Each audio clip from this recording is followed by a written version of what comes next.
All right, we're back. It was a fun pay-per-view, pretty fun show, and we're back after watching the show. We had a great time at Backlash. At Backlash. Yeah. So my first thoughts, thought it was a really fun show, honestly. Like the last couple pay-per-views, I thought were kind of just underwhelming, and they didn't feel like pay-per-views because TKO had the ads everywhere and advertising that just didn't feel like a pay-per-view. But this show to me felt like a Triple H show and not a TKO show. Yeah. This was a fun show. I honestly thought this was better than WrestleMania. I actually thought I think Backlash honestly was more fun. I had more fun watching this than I did watching WrestleMania. Because WrestleMania had like less than 5 minute matches and the ads were longer than the matches.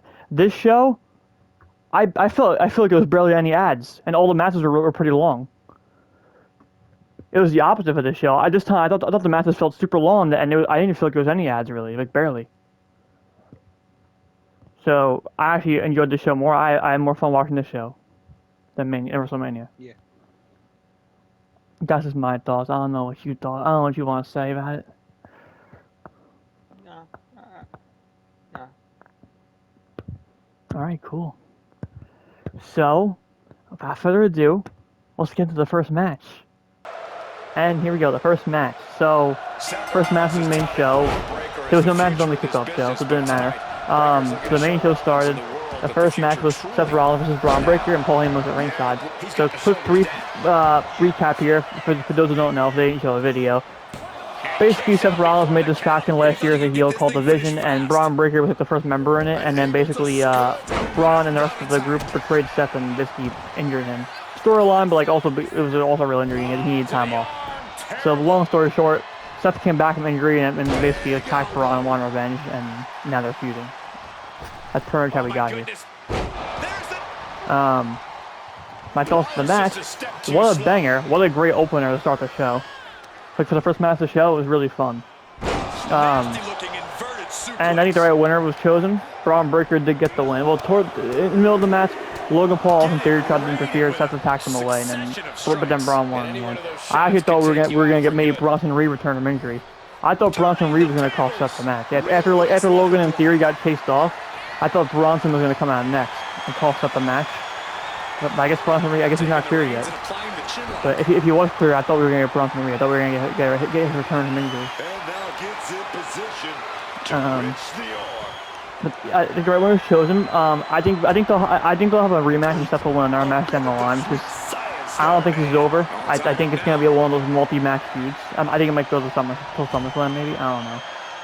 But because even on the post show, I watched a little bit of clips from the post show just now before we started recording this, and even on the post show, Seth was talking after his Big E, and Seth even said, when I'm done with Bron, I'm coming for Roman in that title. So he was teasing basically maybe him and Roman at SummerSlam maybe, but he also said when I'm done with Bron, I'm going for him. So he said when I'm done, meaning he's not done with him yet. That's why I think it's gonna be a multi-match feud. I don't think this is over. And also another thing, Seth did you know what? I'll say this for a little news thing at the end. I was gonna mention about how Seth, he's kind of like teasing a little bit, man, I won't be here much longer and stuff. I'm getting in my 40s now. You know what? I've seen no news yet. We could always make that the news at the end, talking about what he said. I'll just do that. It's not like breaking huge news, but it is something to look out for. Just enjoy him while he's still here. Seth, while he's still full time.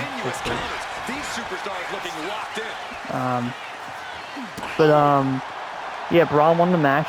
Right choice. You want to build the future. You got the Obafemis, the Trick Williams, the Jacob Fatus, all these big newer names that are going to be the future.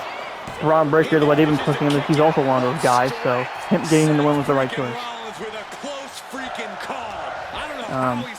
Anything you want to say about it? This kid Bron Breakker, guys. How will he respond to such a close near fall?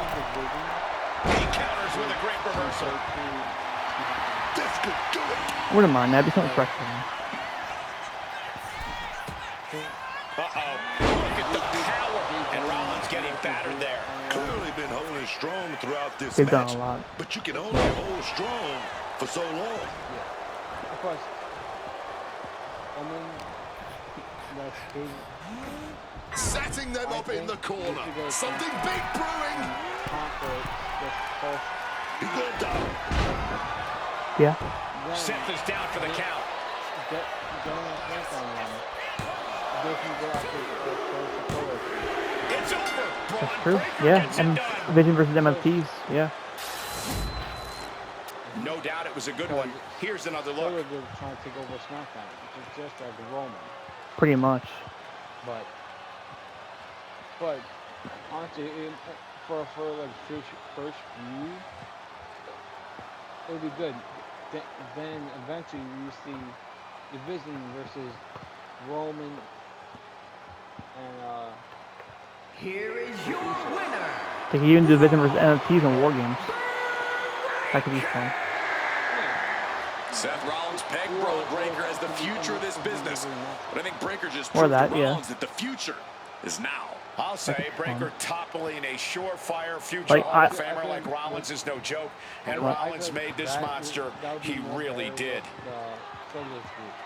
Yeah, it could be fun.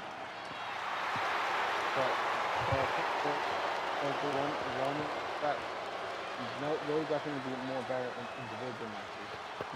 Yeah, I wouldn't mind seeing the Souls group because they already kind of were fitting Roman's bloodline last year when they had the War Games match. Because last year, I think it was like, what was it? I think it was Roman, Uso, Sami. So it was like the 4 originals, and then Punk, I think.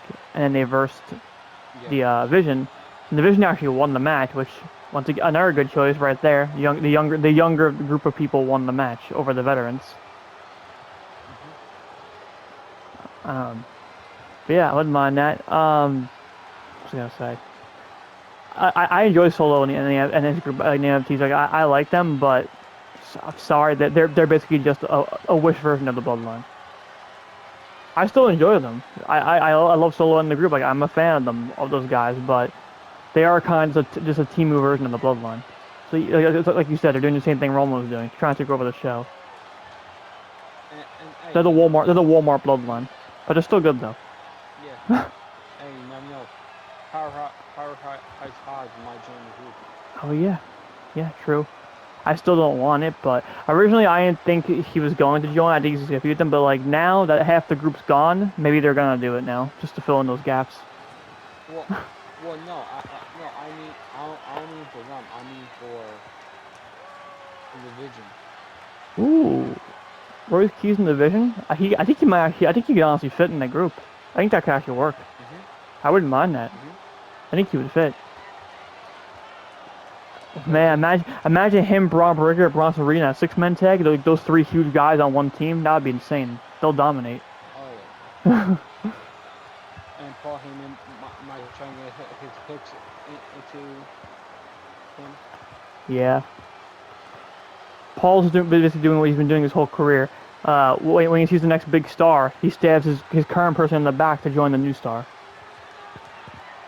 That's what he did at Bron Breakker. Like he stabbed Seth in the back because he saw Braun as the future. Bron Breakker is his next Paul Heyman guy now. That's basically what he did for Braun.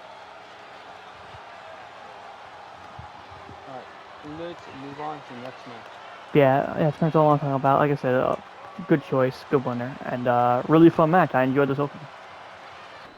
Second match in the show. Next match, the WrestleMania rematch. Trick Williams.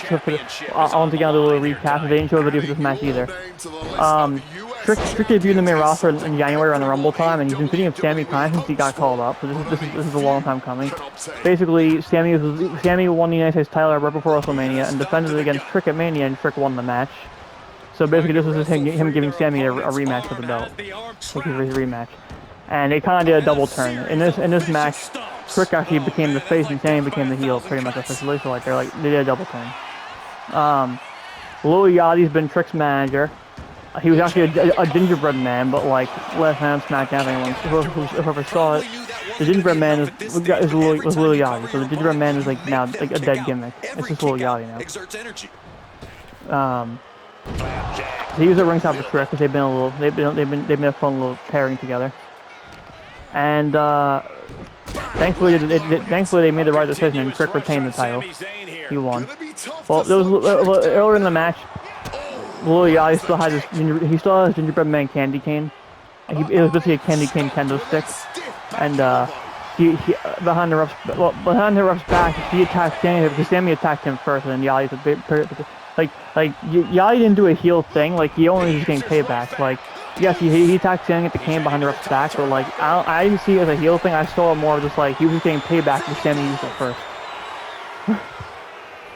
From way up.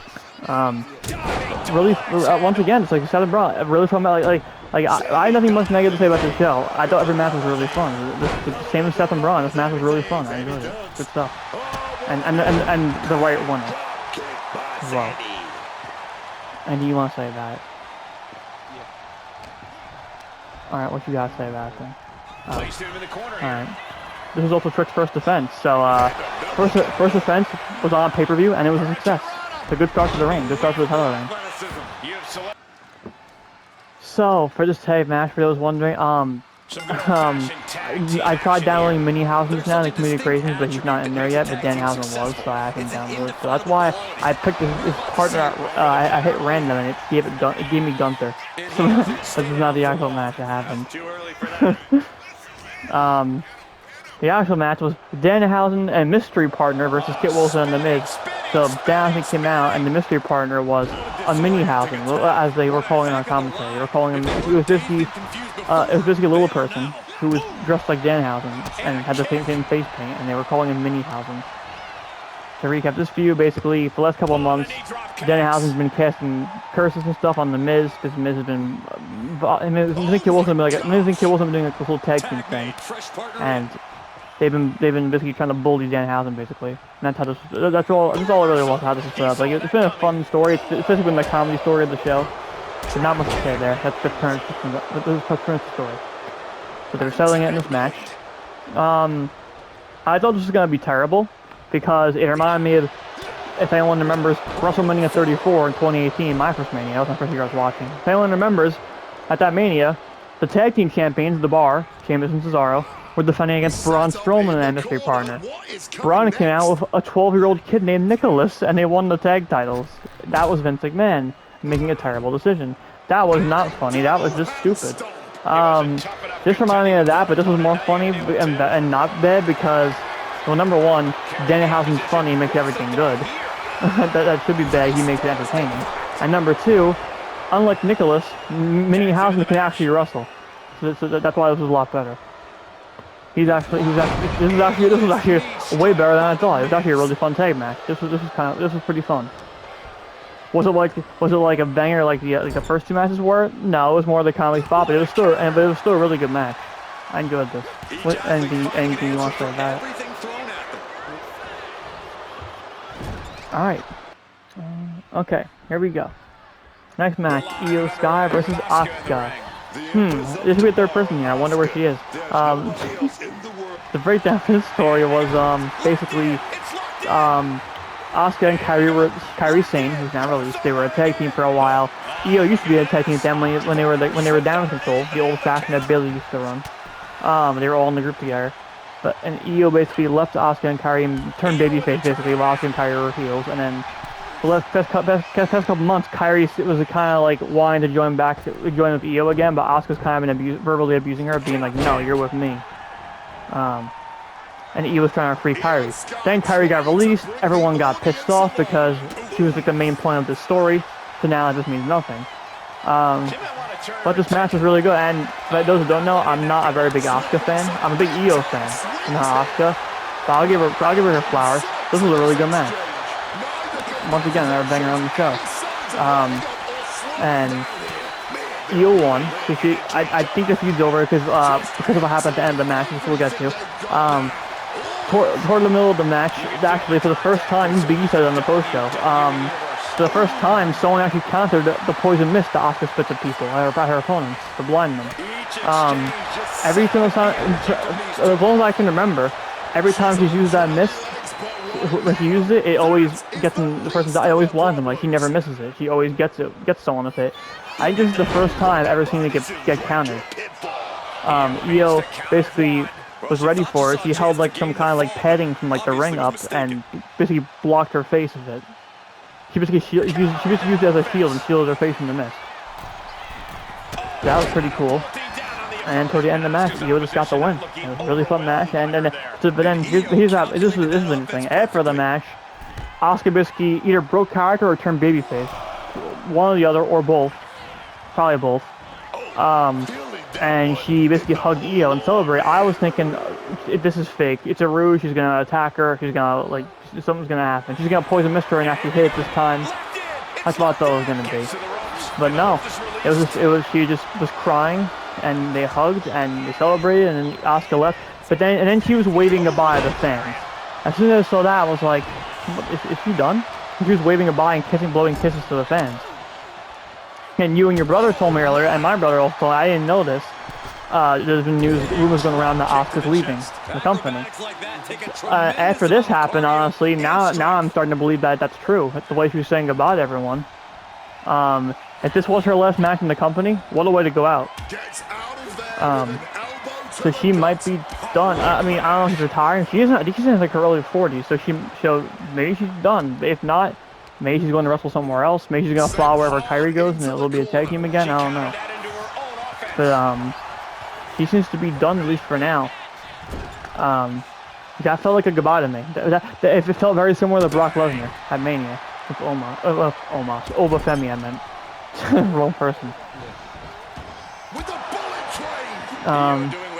So yeah, that was a fun match, and it might have been Asuka's last match. It was really good if it was. Not pretty much it. Anything you want to say about it? Asuka is all gas and no brakes with that attack. Okay. Here we go. Okay, so John Cena's he called it his history-making news that will change the foundation of this company. Which I still think you overhyped it a little bit, but it was still definitely worth the wait. So basically, this is a quick breakdown. This is the only real talking thing on the show. Everything else was just matches. This was really the only promo we had on the show, but it was still definitely pretty big. It was a pretty big deal. So I do want to go over. I actually want to talk about it. I'm pretty excited about this. This was a really cool announcement. Everyone was going into this. Everyone was saying, "Oh, it's probably going to be him just promoting Club WWE, like the new app they have, or they're going to be just announcing the next WrestleMania location because we already know next year's is going to be Saudi." Everyone thought maybe he'll announce for the year after what that location is going to be. Everyone thought it was going to be something stupid.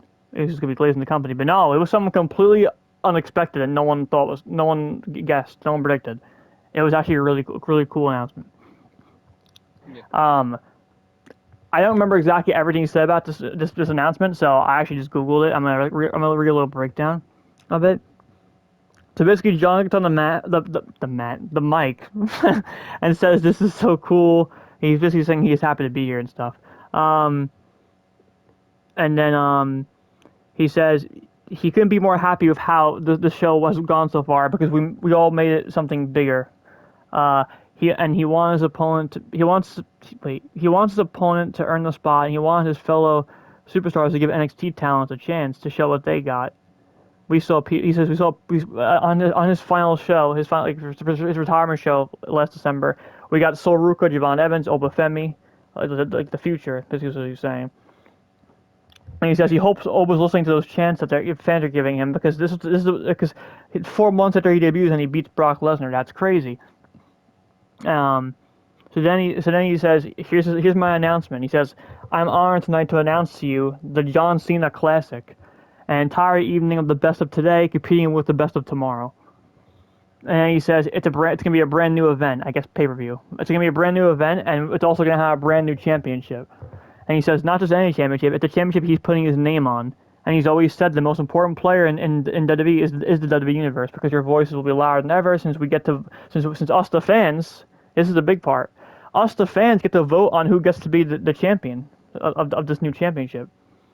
So it's basically like the Taboo Tuesday, Cyber Sunday thing from the 2000s and 90s. Well, not 90s, 2000s. You couldn't really vote in the 90s. Internet wasn't really big yet. It's more the 2000s. And he says, "For the first time ever, a wrestler can lose his match but still win the title through the power of our votes." And he doesn't want us to have this just once. He wants to do it for 5 years, 10 years, 30 years. The sky's the limit. If it was me personally, I would just do it once a year. Make it an annual thing. Like, don't overdo it.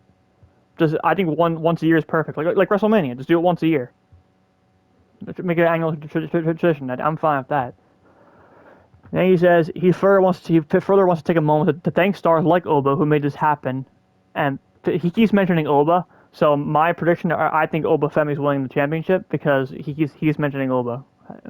Either that, or as I told you before we were recording, the new guy on NXT, Mason Rook, that everyone's high on. John Cena is also high on him. He actually put it on Twitter, like putting him over, complimenting him, saying like, "I follow your work, I'm a big fan." He said that. Mason Rook is actually like a new star on that show. If whoever's been listening to my NXT reviews, like my solo reviews, he's currently been targeting Tony D'Angelo, who's the NXT champion. So he's already going for the top belt. Like even HBK is high on this guy. He's already going for the top belt. He's going for Tony D'Angelo's NXT title.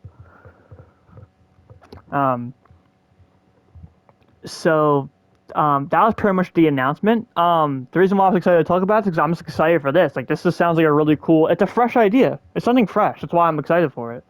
It's basically going to be a pay-per-view dedicated to basically every match on the show is going to be Raw or SmackDown, like main roster stars versus NXT stars. So it's like John said, like he said in his promo, the best of today versus the best of tomorrow. It's a great way of putting it. It's basically what it is. Yeah. So again, an NXT star can win this belt, and they can just go from the main roster to NXT. They can just float the belt between all the brands, all three shows. Like this idea sounds great. I'm excited for this. I'm very curious how this is gonna go. That's pretty much the whole thing. Anything you want to say about it? No. Okay, so this is the main event. Well, really quick, actually, they do make a quick announcement for those who are interested. They said in commentary for the post show who's going to be on it. I didn't watch the whole post show. I watched the first few minutes, then we started recording. I didn't watch the whole thing yet, but they announced it. Seth Rollins is going to be on it. Trick Williams is going to be on it, and I forgot the third person, but yeah, it's seems like a fun show. Oh, Danhausen. That's what the third one was. It was Danhausen. Springboard on the top crossbody. What an incredible But yeah, then they go to the main event. Roman Reigns, world heavyweight champion, making his first defense in the reign against Fatu. We got full-time Roman, so I'm happy that he's actually like small, because ever since he won part-time, he's been wrestling a lot more in the big periods, a lot less in the small ones. So seeing him on one of the small ones, man, I think is nice. It feels like the OG Cowboy Chief is back. This was a banger. Not only was it a banger, so far this is my match of the year, personally. This was so fun. This is honestly my pay-per-view of the year so far too. I enjoyed the show from top to bottom. What a banger this was. Roman did retain. I was happy to be their winner. I actually got a full clean sweep of predictions too. I predicted every single match correctly actually. I got a full sweep. Yeah, really fun match. We got no Uso interfere. I'm gonna mention what I said to you before. I have a theory. So far in this story, oh yeah, I forgot to recap. I was wondering. Basically on the Raw after WrestleMania, Roman came out. He won the heavyweight title from Punk, and then Jacob Fatu pretty much was like, I want a big match against Drew McIntyre. I want a title shot. That's all it's really. It's been building up this match pretty much. But I have a theory. In that build, every week on Raw, the Usos have been a part of the storyline a little bit. You know, more bloodline family drama. And the Usos have kept saying to Roman, "We got your back, Us. Like, you know, we're gonna be there when you need it. You know, Jacob ain't ready." But every time Roman gotten beaten up or got laid out by Jacob, guess who didn't come out to help him? The Usos, even though they said they were going to. Which leads me to my theory. I have a feeling they're teasing maybe the Usos going heel and betraying Roman. And maybe they start... and Jacob also, after this match, seems to turn heel, which we'll get to. So, what if we get the Usos turning heel and betraying Roman, and we get Jacob and the Usos as a three-person heel faction? I can see it. Possible. So for those who love yeeting, I'm sorry in advance, because if they go heel, there's probably going to be no more yeeting, because they're going to be all in no yeet mode. Because that's a babyface thing, doing fun dances with the crowd. If they turn heel, Jey Uso is gonna make the yeet dead. So, yeah. But banger match. Roman retained with a spear. It was a really good match. once again here, same thing. No Usos came out. No interference. Well, at first the ref got knocked, and I thought they were going to come out when that happened, but no. Surprisingly, no. It was a clean victory from Roman. He actually got a clean win. No interference. So, this proves that Roman doesn't need bloodline. He doesn't need bloodline to help him every single match, because he actually won this one clean. There's no help. So, it was nice to see. Also, he's a babyface now, so they have to have him win clean, or else, like, he basically still being a bag. He kind of need to do that. Then here's the big part. Post match, Jacob Fatu pretty much turned heel. He beats the hell out of Roman. He puts the tongue and death grip thing, the chokehold that he got from his uncle Rikishi. He basically he's been using it on Roman and the weeks building up to this on Raw. He used it on Roman and was choking him out. It was like a real choke too. Like you can see the camera zoom on Roman's face while they're choking in his mouth, and Roman's like foaming at the mouth. Like there's like foam and saliva coming out of his mouth. It was gross, but like also really cool. And you can hear him like trying to talk, and his voice is all raspy and like scratchy. Like even hurt. He even just like made his voice sore. Like Jacob had that thing in really deep in his mouth, like the choke. Anyway, Jake was beating him up. He does a Samoan drop to the referee. He attacked Adam Pearce out of the ring, so he might get suspended. He's still on suspended because the Raw GM, Adam Pearce, him and a bunch of security guards are trying to pull Jacob off Roman. It was him and like 4 or 5 security guards. One of them being Jason Jordan, by the way. We got Jason Jordan here. I noticed that. But Adam Pearce is the Raw GM, and Jacob shoved Adam Pearce out of the ring. He threw him over the rope, actually, almost like a Royal Rumble. He threw him over the rope. So he attacked the Raw GM, Adam Pearce, so they might storyline suspend Jacob. But anyway, it was a really fun beatdown. Jacob was going crazy on Roman. He was choking him out like crazy. He chokes the life out of him, basically. And then he just leaves Roman gasping for air, drooling onto the belt. Then Jacob backs up the ramp. He's bleeding from the mouth, licking his fingers. But then he goes back for more. He runs back in the ring again and beats him up some more. And then, Danny Prince goes back to the ramp, and as he's just yelling to the camera off mic, like, you know, I beat Roman's ass. He ain't on his game anymore. Like I'm the real man now, whatever. Yeah. He basically just snapped. He turned heel and snapped. He went crazy. He beat him up like crazy. He basically beat the hell out of him. Really awesome ending to the show. You know why I like this? Because yes, Roman retained, but they did not make Jacob look weak at all on the feet. Honestly, I think he looked stronger coming out than Roman did. Because he stood tall and beat the hell out of him. So, like, honestly, even though Roman retained, I think Jacob looked more stronger in the end. They did a good job. I enjoyed this. Anything you want to say about it? Alright, well, so I'll say a quick news thing. Like, yeah, anyway, final thoughts on the show. If I had to grade this show, I'd give it like a 4 out of 5. Like, it was awesome. So much good wrestling.